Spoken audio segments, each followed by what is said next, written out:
Leer es vida, con Jordi Nadal. Un podcast de Plataforma Editorial.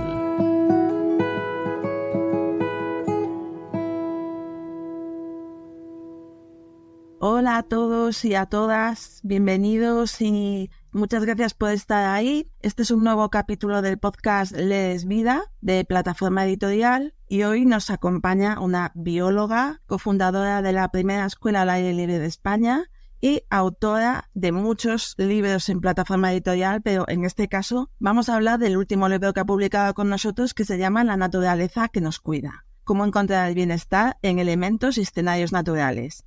Se llama Katia Hueso y en esta obra nuestra invitada nos enseña a descubrir una amplia gama de elementos, seres vivos y paisajes naturales que contribuyen significativamente a nuestra salud y bienestar, revelándonos dónde encontrar estos beneficios y cómo aprovecharlos de manera efectiva. Yo soy Mercedes Castro, soy la editora de este libro, una de las 3 editoras en Plataforma Editorial, y hoy voy a hablar con Katia, que además de ser bióloga y de ser maravillosa escritora, tengo que decir en lo personal que es una de las autoras que hace las cosas más fáciles de todas con las que yo he trabajado. Katia, bienvenida y muchas gracias por estar ahí. Muchísimas gracias, Mercedes, por esta bonita presentación, y me alegro de que fluya todo entre nosotras, ¿no? Porque es fácil para ti, pero también para mí. O sea que encantada de que las cosas funcionen, que es de lo que se trata. Yo te quería hacer una pregunta, en primer lugar, sobre un libro anterior al que vamos a abordar hoy, sobre todo, que se llama Educar en la naturaleza, que tiene que ver un poco con por qué tú te hiciste bióloga y por qué elegiste este tema para escribir, porque desde mi punto de vista eres pionera totalmente en tratar este tema. Mucho antes de que un montón de gente empezase a pensar y a hablar, tú ya estabas ahí. Sí, bueno, supongo que tengo un cierto grado de locura, ¿no? Que es lo que tenemos los que empezamos caminos poco explorados, vamos a decir, no sé si inexplorados, pero poco explorados.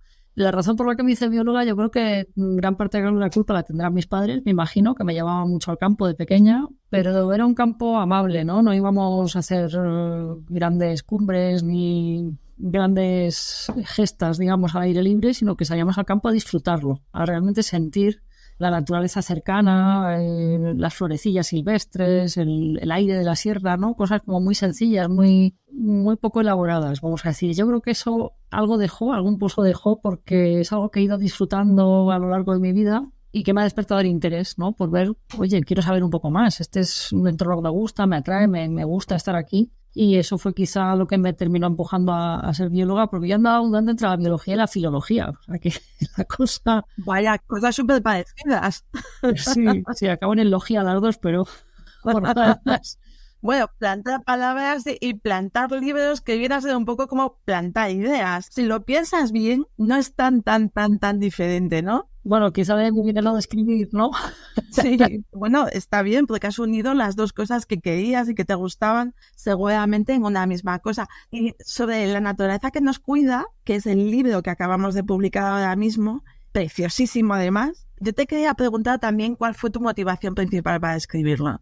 Bueno, ahí hay una parte personal también, personal en 2 ámbitos. Uno más de largo recorrido, digamos, de tratar de entender por qué me siento bien cuando estoy en la naturaleza, qué es lo que pasa ahí, que hace que me sienta cómoda, que me sienta a gusto, incluso en circunstancias a veces incómodas, ¿no? Cuando te cae un chaparrón o hace mucho frío, mucho viento, y aún así hay algo que te termina atrayendo, ¿no? Y luego, por circunstancias personales, tengo personas con discapacidad cercanas en la familia y, bueno, en el libro lo cuento un poco, y de alguna manera me ha ido surgiendo esa necesidad de, bueno, a ver si la naturaleza alivia, ¿no? O facilita ciertas cosas, bueno, alivia ciertos síntomas, y sí que he podido ver algo de eso. No digo que ojalá no hubiera una curación que consistiera en salir al campo y ver las flores, pero sí que es verdad que hay un alivio, hay un bienestar que en un espacio cerrado uno no tiene. Entonces, al observar eso, en mi propia experiencia y en la experiencia cercana, bueno, me hizo indagar, ¿no? Y buscar cada vez más, y al final, pues, como me suele pasar, cuando quiero poner en orden las ideas, las pongo por escrito y acaban siendo un libro, ¿no? Y tengo el gran privilegio de que me aceptáis de vez en cuando ideas locas como esta, ¿no? Y que luego además las ilustráis con unas cubiertas maravillosas y queda un producto estupendo. Fíjate, no es una idea loca en absoluto, porque yo los recuerdos que tengo de mi infancia, por ejemplo, yo era una niña que siempre estaba malísima, yo soy de Galicia, Y recuerdo que una de las primeras cosas que le decía el médico a mis padres es: lleven a la niña a la playa, que tiene mucho yodo, que es muy sano. Y yo ahora mismo tengo un hijo asmático en mitad de Madrid, y una de las cosas que nos dicen los médicos es: saquen al niño de aquí, llévenlo a la Sierra de Madrid. No deja de ser una cosa que no es una locura en absoluto, es algo que siempre ha estado ahí, pero que igual lo hemos olvidado.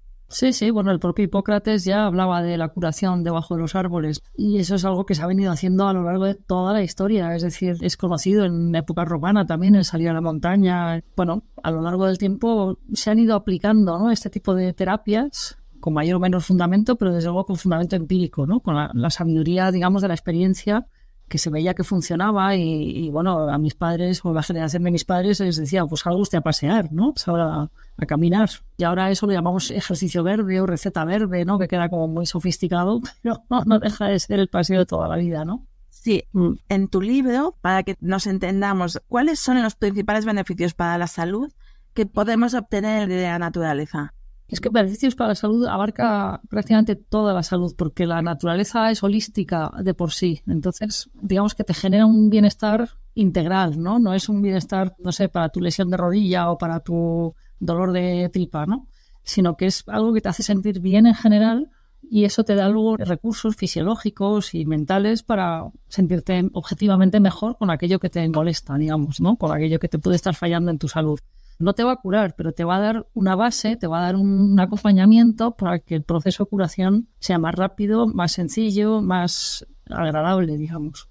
Por eso digo, abarca lo que queramos, porque es en realidad una especie de abrazo, de apachu, que decís los gallegos, ¿no? Una especie de abrazo que te acompaña y te consuela y te reconforta y te hace sentir mejor, darte un poco de fortaleza para que luego ya el camino de la sanación sea un poquito más liviano. Un poquito, no quiero decir que aquí vayamos a curarlo todo, ¿no? Sí, pero bueno, ahora que has citado a los gallegos, mi bisabuelo era lo que en Galicia se conoce como un menciñeiro, que era un curandero que hacía medios naturales y tal. Y yo recuerdo, uno de mis recuerdos más felices tiene que ver con la tarde del día de San Juan, que yo salía con mi abuela a coger hierbas por ahí para hacer agua de San Juan, que se hacía por las noches, que no sirve para nada, pero es una tradición. Entonces cogíamos, hierba buena, todo lo que mi abuela me iba enseñando por ahí, y hacíamos la famosa agua de San Juan. Y esto me lleva a pensar que por muy cerca y por muy encima que vivas y que tengas en cuenta la naturaleza, muchas veces por tradición, por parte de una tradición familiar, o porque en determinadas zonas está mucho más presente en nuestras vidas de lo que está ahora, por ejemplo, en las grandes ciudades, también es verdad que hay muchos mitos, o hay lo que tú acabas de comentar antes. Puede haber falsas creencias que lo mismo son beneficiosas o no son beneficiosas, pero pensamos que lo son, o lo mismo incluso pueden ser perjudiciales. Entonces, ¿cómo aprender un poco a distinguir ahí lo que sí de lo que no? Bueno, esa es una buena pregunta, sin duda, porque hay efectivamente una especie de deseo colectivo, ¿no?, de que queremos que la naturaleza sea maravillosa y que sea la solución a todo, ¿no? Y hay, bueno, muchas frases inspiradoras por ahí que aluden a eso, pero bueno, la naturaleza es ni buena ni mala, simplemente es, y está ahí, y tenemos que saber estar en ella, ¿no?, y sentirnos parte de ella de una manera sensata. Quiero decir que salir en chanclas en medio del invierno, pues la naturaleza no va a ser buena y nos va a dar calorcito los pies, o sea, vas a quedar con los pies helados, ¿no? Y bueno, y así tantas otras cosas, ¿no? Pues salir en medio de una tormenta, salir a ver las olas cuando tienes temporal y te lleva una ola por delante, pues en fin, eso sobre todo es falta de sensatez, ¿no? Entonces, ¿cómo distinguir el grano de la paja? ¿Cómo saber en qué momento sí estamos haciendo las cosas, bueno, aprovechando realmente ese bienestar que nos puede dar la naturaleza y cuando nos estamos metiendo en un lío? Bueno, yo aquí sí que acudo de nuevo a los libros, acudo de nuevo a la literatura, y en este caso a la literatura técnica o científica, que nos puede dar un poquito de trasfondo, ¿no?, que nos puede ayudar a comprender cuáles son esos mecanismos que tiene la naturaleza para hacernos sentir bien. Que esa, por cierto, es la gran pregunta, aunque sabemos que hay cosas de la naturaleza que nos sientan bien, otras no tanto, pero la mayoría de las veces no sabemos cómo sucede eso. O sea, sabemos que el paseo nos sienta bien, sabemos que, no sé, el viento del mar, ¿no?, el aire del mar, pero el cómo, o sea, cuál es el mecanismo último que hace que eso funcione con nuestro organismo, eso es para mí la gran última frontera, ¿no?, el entender realmente qué es lo que está pasando ahí. Pero bueno, eso es otro tema. A lo que yo voy con esto es, bueno, leamos a la gente que lo ha estudiado y que ha publicado cosas más sesudas y más elaboradas sobre todo estos beneficios que nos puede dar la naturaleza. Es verdad que, claro, la literatura académica, sobre todo en términos médicos, puede ser un poco difícil de tragar, ¿no? Para cualquiera de nosotros. A veces para eso pues las asociaciones profesionales nos pueden ayudar. Para mí es muy importante que también que haya diversas fuentes que lleven al mismo sitio, ¿no? Porque si solo tenemos a un autor que te lo dice y además ese autor es el gurú oficial de ese tema, mal vamos, porque eso seguramente tenga un interés económico detrás, ¿no? Pero si hay una asociación profesional, si además hay artículos, si además hay evidencias que vienen de distintas partes del mundo, pues hombre, ya vamos teniendo unos ciertos cimientos, ¿no? Sí, claro, porque en relación a lo que estás diciendo, hay algo que es, por decirlo de alguna manera, atávico, que sabemos que siempre nos ha hecho bien, que siempre ha estado ahí, y hoy en día estamos intentando estudiar y alcanzar unas fronteras racionales de por qué la naturaleza nos hace bien. Pero yo creo que también hay un momento en el que la relación nuestra con la naturaleza, por decirlo de alguna manera, la estamos pasando por una serie de procesos y de filtros que tienen que ver con la mente del hombre moderno, para que nos entendamos, con nuestra mente de ahora mismo, del año 2024. Entonces, esta relación entre el hombre, la naturaleza y el bienestar ha ido cambiando a lo largo de los siglos. Hoy en día tiene mucho más que ver con la ecología y con una serie de creencias que han ido evolucionando. ¿Y cómo piensas que este tipo de evolución afecta? Mi opinión personal es que a veces casi incluso la estamos racionalizando demasiado, pero también es verdad que hay más estudios. Sí, claro, yo acabo de aludir a la ciencia, ¿no? Como a la manera de saber realmente lo que está pasando, pero cierto es que yo misma, ¿no? Como bióloga, hasta que no me metí en otros temas relacionados con la naturaleza, como fue la educación en su momento, ¿no? Con la escuela y al ver a los niños cómo jugaban en el medio natural y cómo les aportaba la naturaleza a su desarrollo, a su salud, dije, corcho, es que la ciencia de la biología nos estamos perdiendo muchas cosas, ¿no? Estamos perdiendo mucha intuición, mucha sabiduría vernácula a lo mejor. Pero si defiendo la ciencia es porque es un mecanismo universalmente conocido y tiene mecanismos de control muy férreos, digamos, ¿no? Es decir, que no te puede venir un charlatán fácilmente a contar algo que por otros canales te lo puede contar y te puede sacar los cuartos fácilmente, ¿no? Sí, no, yo no me refería tanto al estudio, que claro, por supuesto, la ciencia por delante, sino a la relación de cada uno cuando sale a pasear. Sí. Me refiero a que en el fondo el acercamiento de los niños es un acercamiento mucho más natural y mucho más intuitivo y que quizás lo están disfrutando más que aquella persona a la que le dice un médico tienes que darte un paseo de media hora y a lo mejor está midiendo exactamente ese paseo o está tomando nota de los beneficios y se está perdiendo algo por el camino que es el disfrute en sí mismo. Me refiero un poco a esto. Sí, tienes toda la razón y creo que es así. Es decir, en el momento que lo racionalizamos pierde toda la gracia, ¿no? Muchas veces cuando me preguntan, oye, ¿cómo puedo hacer para conectar con la naturaleza o con los niños y tal? ¿Qué actividades puedo hacer? Y digo, no, tú deja que los niños hagan. Abre la puerta y sal con ellos. Y ya ellos te... Claro, es como si alguien te recetara, tienes que salir y tienes que abrazar 3 árboles. Tú sal al bosque. Sí, además sin expectativa funciona mucho mejor, porque cuando vas con la expectativa de, tengo que conectar, tengo que tener una experiencia trascendental, tengo que tener una epifanía, ahí es cuando no funciona. O sea, funciona cuando estás relajado, cuando estás conectado, pero conectado en el sentido de no estás pensando en ese momento en tus correos electrónicos, en tu lavadora, en la extraescolar de los niños, ¿no?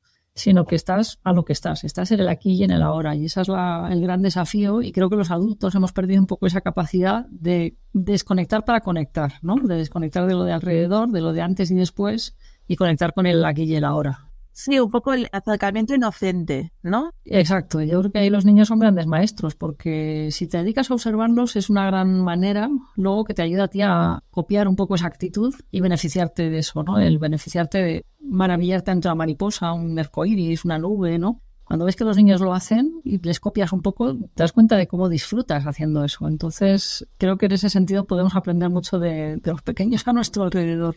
Sí, otra cosa que me llama mucho la atención de lo que tiene que ver con el contacto con la naturaleza es un poco la parte personal de cada uno. Es decir, de qué manera diferentes naturalezas nos influyen a cada uno de diferentes maneras.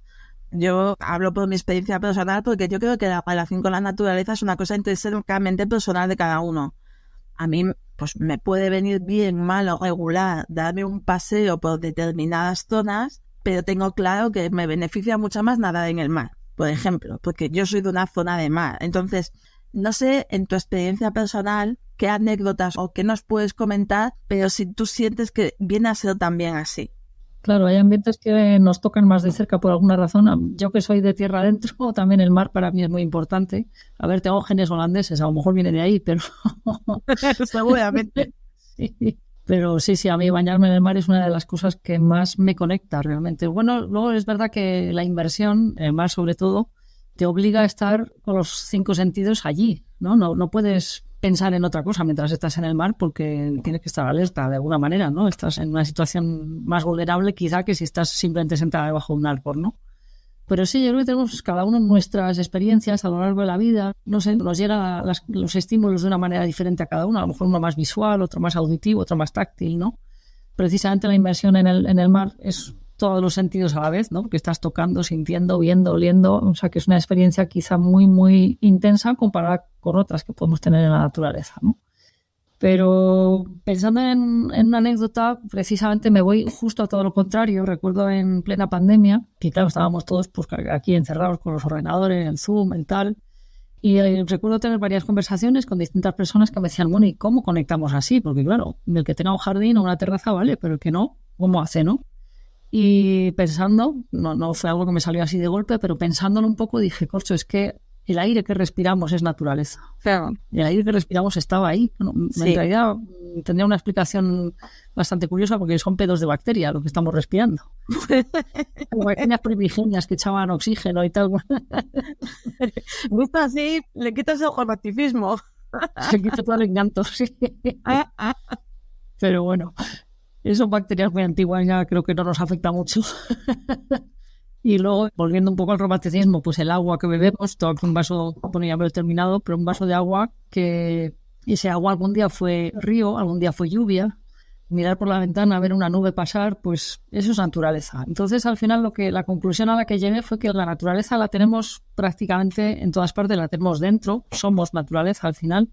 Y de lo que se trata es de tener la mirada y la actitud abiertos hacia ella. Es decir, tú puedes tener el Parque Nacional más maravilloso delante de la puerta de tu casa, pero si tú eres el típico que lo que necesitas hacer, no sé, batir marcas o solo quieres sacar fotos espectaculares o marcar con una X los parques nacionales que ha visitado en su vida, pues seguramente no conecta igual que alguien que tiene esa mirada y esa actitud un poco más abiertas a esa inocencia que tú decías, ¿no? Al dejarse sorprender, a dejarse arrastrar por lo que sucede, no tener que controlarlo todo de una manera tan estricta. Entonces, para mí, más que qué naturaleza es la que podamos tener a nuestro alrededor, es qué actitud tengo yo en ese momento y qué mirada tengo, ¿no? Cómo la miro, cómo hay una reciprocidad en un momento dado también. En ese sentido, en el fondo, la pandemia, con todo lo que ha supuesto de dramático, nos ha hecho a veces valorar y reconectar con algo que teníamos muy olvidado, porque las primeras veces que todos pudimos volver a nuestro pueblo después del parón de la pandemia, aprendimos a valorar algo que dábamos por hecho. Yo recuerdo, por ejemplo, días de lluvia, salir al balcón a mojarnos con la lluvia, aquí en el medio de Madrid, que es algo a lo que nunca le hubiéramos dado la más mínima importancia. Y bueno, pues vamos a salir a mojarnos, a que nos dé la lluvia, porque tiene que ver con esa conexión con la naturaleza que es súper importante y sobre todo muy importante para los niños. Y en ese sentido, para mí, de tu biografía, una de las cosas que más me llama la atención y que me parece más genial, en el sentido de genialidad, es que tú hayas sido cofundadora de la primera escuela en la naturaleza. O sea, esto me parece maravilloso. Por favor, cuéntame cómo se te ocurrió la idea, cómo ha evolucionado el proyecto y los beneficios que tiene también para los niños. Claro, pues bueno, la culpa de esto, como de muchas otras cosas, pero como en este caso es positivo, la tienen mis hijas. Me lo puedo decir en público porque como es algo bonito, pues tienen... Bueno, es que los hijos tienen la culpa de todo, básicamente. Por eso, lo bueno y lo malo, en este caso como es bueno, pues adelante, ¿no? Pero sí. Bueno, yo vivo en un pueblo de la Sierra de Guadarrama, que está, pues eso, a los pies del Parque Nacional de la Sierra de Guadarrama.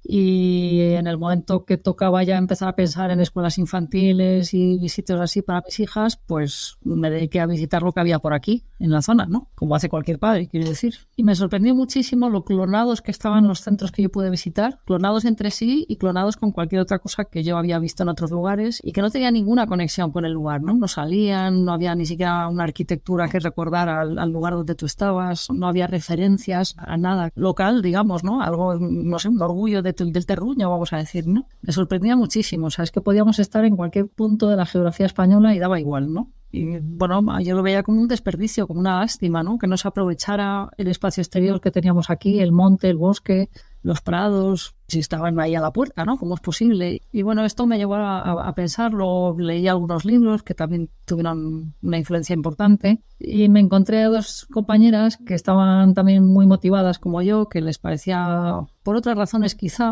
a lo mejor su crisis venía más por cómo se trataba a los niños, la falta de respeto a lo mejor que percibían en algunos centros escolares, la masificación, bueno, este tipo de cosas. Entonces, juntando un poco sus intereses y los míos, que coincidían bastante, pues decidimos liarnos la manta a la cabeza. Yo tenía la suerte de que había visto proyectos como el nuestro fuera de España, o sea que sabía que existía algo así, que se podía hacer.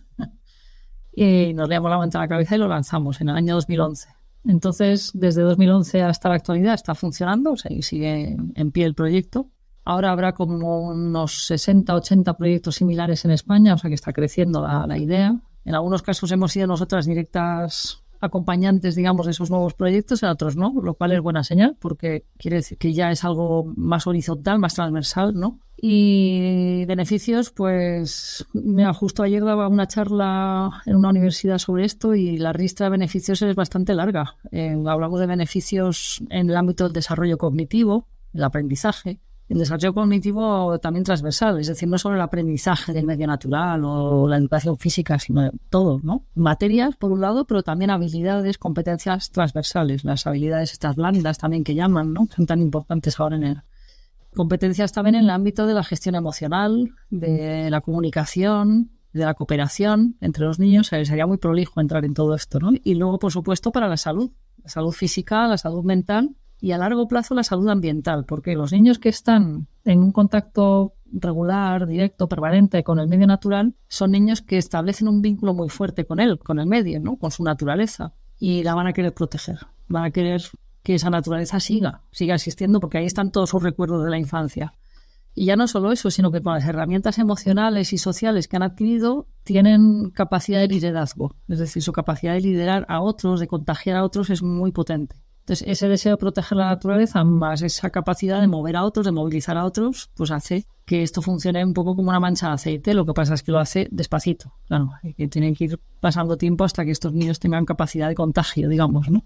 Una de las preguntas que tenía pensado hacerte casi para terminar era cómo podíamos fomentar que las nuevas generaciones, dejando aparte de que hoy en día veo mi percepción como madre, como la tuya, es que hay nuevas generaciones que están muchísimo más concienciadas. También porque la situación en general con respecto a la ecología y al planeta es muchísimo más crítica, pero están mucho más concienciadas. En el fondo, tú ya, si la primera escuela la creasteis hace 20 años, más de 20 años. Bueno, sí, 15, 14, 15 años por ahí, sí. En el fondo, vosotros ya casi tenéis a una generación ahí echada a la calle, poniendo en valor los aprendizajes de esta escuela. Bueno, estamos en un momento muy emocionante porque los niños que empezaron en nuestra escuela ahora son adolescentes. Claro. Y la adolescencia es un momento de cambio tan brutal, que de esto sabéis mucho en vuestra editorial también, porque publicáis mucho sobre esto. Es un cambio tan enorme que hace que se miren mucho para adentro. Entonces, esa mirada tan hacia adentro hace que se alejen de la naturaleza. Entonces hay un momento que cuando tu hija te dice que quiere pasar el fin de semana con sus amigos en el centro comercial, a ti se te ponen los pelos así, de punta. Dices, ¿qué he hecho, no? Y bueno, está todavía por ver, pero yo creo que de vez en cuando aflora ciertas cosas. El otro día se encontró mi hija una paloma muerta en la calle y mira que las palomas no me despiertan la mayor simpatía de todos, ¿no? Son bichos... Ya, a mí tampoco. un poco sucios, vamos a decir. Pero aún así, pues ella cogió la paloma, se la llevó, la enterró. No se puede quedar aquí tirada, ¿no? La tengo que cuidar. Sí, pero yo lo preguntaba porque los adolescentes ahora mismo, en todas estas acciones que estamos viendo con el cambio climático y tal, son los más apasionados. Sí. También es verdad que los adolescentes, como tú dices, y la mía también, pasan por ese momento que todo lo que les has inculcado, pues tienen en el fondo que hacer un poquito lo contrario. Pero eso es. Mi pensamiento es que la infancia, en el mejor de los mundos posibles, tiene que ser un lugar feliz. Sí. Y lo que uno quiere es volver a ese lugar feliz. Entonces, tarde o temprano, cuando pase la adolescencia y tú y yo podamos respirar tranquilas y descansar, madre mía, volverán ahí. O sea, yo crecí en una ciudad de Galicia que tenía el campo al lado y mis abuelos vivían en el campo. mis lugares felices de la infancia pues son, no sé, subirme a un árbol a ver nidos con mi abuelo, que era un señor de campo. Yo quiero que mis hijos vivan lo mismo, por eso he procurado para mis hijos tener eso y que sepan que la leche viene de una vaca y no de un tetrabric, y que vayan al campo y que tengan un sitio a donde ir en el que puedan ver gallinas y caballos. Tampoco quiero que vean jirafas, ¿no? Pienso que tarde o temprano volverán ahí. Totalmente. A lo mejor no ahora que son adolescentes, pero sí cuando sean padres y madres ellos, seguramente. Pues no recuerdo quién lo decía, que Jordi seguro que sí lo recordará, que la infancia es la patria del hombre, ¿no? No me acuerdo, era un poeta alemán, creo recordar, pero no me acuerdo quién. Sí, seguramente en el caso de Jordi Nadal tenía que ser un escritor alemán fijo, 100%. Pues bueno, esa frase sí se me quedó, ¿no? Que la infancia es la patria del hombre, en el sentido que es tu hogar, es a donde tú vas a querer ir y a donde te vas a ir a refugiar cuando estás pasando un mal momento. Te acuerdas de esos momentos buenos, de esos paisajes, de la gente con la que estabas, ¿no? Pero el paisaje es muy importante porque es la referencia que tú tienes para todo lo demás. Es decir, tus playas de Galicia, tus campos de Galicia te permiten luego ver otros paisajes desde ese punto de referencia. Mientras que si tú no tienes un punto de referencia, no tienes nada con lo que comparar, ¿no? Te vas a ver un arrozal de Vietnam y no lo puedes comparar con nada porque no has visto otra cosa, ¿no? Pero fíjate, en tu libro hay una cosa que es muy llamativa y que me parece muy útil, que tiene también que ver con saber buscar la naturaleza en aquellos espacios en los que cada uno tenga mano, sí, por decirlo de alguna manera, que me parece también muy útil y muy necesario, porque no siempre puedes coger el coche. Yo no me puedo ir a Coruña, que la tengo a 500 y pico kilómetros, todas las veces que quisiera, para que nos entendamos. Entonces, a mí esto es verdad que hay muchas áreas, muchos entornos, muchas zonas que son naturales y que están subestimadas, pero de las que nosotros también podemos sacar beneficios. Totalmente, bueno, antes lo decía, ¿no? Simplemente mirar por la ventana y observar, escuchar los pájaros, o sea, ya solo eso, si vamos con esa actitud de disfrutar, ahora en primavera pues abro la ventana y me quedo un rato escuchando a los pájaros, porque es una maravilla lo que suena por ahí fuera, ¿no? Y hay pájaros, claro, en la ciudad ahora menos, pero también los hay mirlos, hay gorriones, hay... Y yo creo que sí, que es apreciar lo pequeño, lo cercano, porque lo lejano es muy exótico, pero lo vamos a poder apreciar muy pocas veces. Mientras que si tú sabes valorar el parque que tienes delante de casa, la plaza, a lo mejor un pequeño bosque, un río que tengas por allí, el mismo Manzanares, que lo han dejado bastante mejor de lo que estaba hace unos años, ¿no? Si sabes apreciar eso, es que lo tienes a la puerta de casa. Y lo puedes apreciar todas las veces que quieras, ¿no? Tu arbolito de tu acera. Eso es. En mi patio del año pasado anidaron unos mirlos. Fíjate. Teníamos a todos los niños del bloque, del primero al séptimo, loquísimos, mirando por ahí por las ventanas, que si habían nacido, que si no habían nacido, que si se habían ido, que si los mirlos. Fue un momento de comunión en todo el edificio. Me pareció fascinante porque había vecinos con los que yo había años que no me hablaba, sinceramente. Y tuvimos ya motivo de conversación en el ascensor. O sea, me pareció utilísimo. Entonces, lo que me parece utilísimo también es la capacidad de pararnos a pensar y a reflexionar. Y me parece en ese sentido que tu libro es especialmente útil, porque a mí me ha hecho pensar en cosas en las que hacía tiempo que no me paraba a pensar. Sí. Y me ha hecho también pensarlas y valorarlas. Pues me alegro mucho que me lo digas porque era un poco la intención, ¿no? El saber apreciar el valor de lo cercano, de lo lento, de otorgar tiempo a las cosas, ¿no? Dar tiempo a que las cosas sucedan, que el tomate crezca, que madure, ¿no? Porque comerte un tomate verde no es nada agradable, ¿no? Y esperar que madure y comértelo madurito, pues nada que ver, ¿no? Y este libro es un llamamiento a eso, a dar tiempo a las cosas y a disfrutarlas con lentitud, con ese saborcito de la sobremesa que también practicamos en este país, ¿no? Y como suelo decir, pues es un libro para leer a la sombra de un buen árbol, si estamos en época de calorcito, y si no, pues mira, ahí en la chimenea mirando cómo nieva por la ventana. Bueno, pues si te parece bien, con la invitación a leer el libro, ya sea en la playa o al lado de la chimenea, pues nos despedimos. Yo te doy las gracias una vez más y te doy un beso, te mando un beso muy grande. Y nada, espero verte muy pronto por aquí, por la Feria del Libro. Igualmente, ahí estaremos. Muchísimas gracias por la invitación y gracias por llevarlo todo tan fácil también. Un beso, Katia. Un beso. Xavi Cañellas será el próximo invitado de Leer es Vida. Con él aprenderemos cómo lo único importante en esta vida es ser feliz. Xavi Cañellas es psiconeuroinmunólogo y ejerce la práctica clínica desde hace 15 años. Es divulgador, conferenciante y docente en varios másteres y cursos en el territorio español. Leer es Vida, un podcast de Plataforma Editorial.